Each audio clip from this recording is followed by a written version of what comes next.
இந்த அரசு 4 வருஷத்தில் என்ன பண்ணிடுச்சுன்னு கேட்குறவனெல்லாம் பொருட்படுத்தாதீங்க. ஏனென்றால் நாம் மனிதர்களோடு பேசுகிறவர்களுக்கு பதில் சொல்லலாம், மாடுகளோடு மரங்களோடு பேசுகிறவனுக்கெல்லாம் நாம் பதில் சொல்லிக் கொண்டிருக்கக்கூடாது. முற்றிவிட்டது என்று பொருள் வேற என்ன? மரங்களோடு பேசுகிறேன், நல்லது, பேசு, பிறகு மருத்துவமனையிலும் போய் பேசு, அதுதான் நல்லது. திரும்புகிற பக்கமெல்லாம் போராட்டம். 7ஆம் தேதி இந்த நெசவாளர்கள் வாழ்வுரிமை மீட்பு மாநாடு பொதுக்கூட்டம்ட்டு அண்ணன் போய் பேசிட்டு வந்தாங்க. நெசவாளர்கள் இந்த மூத்த தொழில் நெசவு தொழில் அவ்வளோ சிக்கல், அந்த தொழில் அழிகிற நிலைமையில் இருக்குது. அந்த மக்கள் அவ்வளோ துன்பப்படுறாங்க. ஒரு நாளைக்கு அவர்கள் 8 மணி நேரம் 12 மணி நேரம் நெசவு செய்தால்தான் 300 ரூபாய் ஊதியம் வாங்குற அளவுக்கு தான் அவங்களுடைய வாழ்க்கை இருக்குது. இப்படி எல்லாமே பிரச்சனை. ஆனால் இங்கேருந்து ஒருத்தன் அமெரிக்கா போனால போயிட்டு இங்கே இந்த தமிழ்நாட்டில் உள்ள சிக்கல்களை பேசுறதுக்கு நீ இங்கே ஒரு அரசு நடக்குது, அந்த அரசு அப்படி செய்து இப்படி செய்து நீங்கள் எது வேணாலும் கொண்டாடிக்கோ, எது வேணாலும் புகழ்ந்துக்கோ, எங்களுக்கு அதை பற்றி கவலை இல்லை. இருக்கிற சிக்கல்களை நாங்கள் எடுத்து சொல்கிறோம்.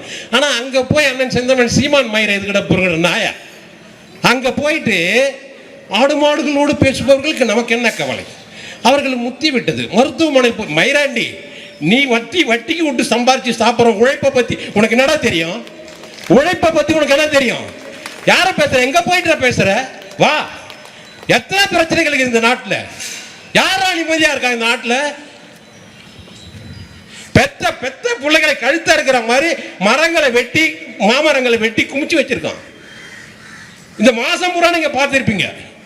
மாங்காய் விற்பனை இல்லை, பயிரிட முடியவில்லை, மாங்காயில வருமானம் இல்லை அப்படின்னு சொல்லிட்டு மாங்காய் எடுத்து சுமை உந்துகளை கொண்டு போயிட்டு குப்பையில கொட்டுறான். வண்டியா லாரி குப்பையில கொட்டுறான். இந்த உலகத்தில் எல்லா இடத்துலையும் மாங்காய் காய்க்குதா இந்த சீசன்ல? அப்போ ஒரு இடத்துல மாங்காய் தேவைப்படல, ஒரு அரசு அதை வாங்கி அங்க கடத்தலாம்ல. கர்நாடக அரசு அவன் பெத்தவனே அப்பனா இருக்கிறான். அவன் 1 லட்சம் டன்னு மாங்காய் வாங்குறான். விவசாயிகள் கஷ்டப்படுறாங்கன்னு 1 லட்சம் டன்னு மாங்காய் வாங்குறான். ஏடா இதை பேச முடியுதுடா உனக்கு? இந்த கருத்து தெரியாதுடா உனக்கு? நாங்க செய்யும் போது எங்க மயிறு தானா கொட்டு, நீ புடுங்காதடா.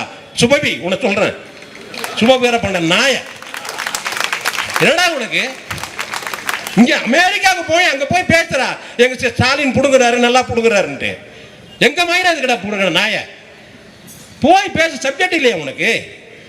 யார் இங்க சரியா இருக்க சொல்லு? யார் சரியா இருக்க? மருத்துவர்கள், மாணவர்களை உருவாக்குற ஆசிரியர்கள், நெசவாளர்கள், உழவர்கள்,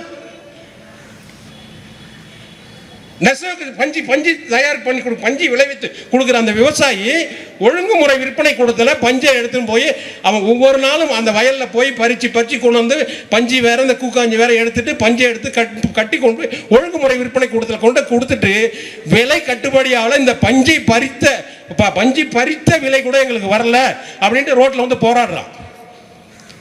எப்படியா விவசாயம் நடக்கும்?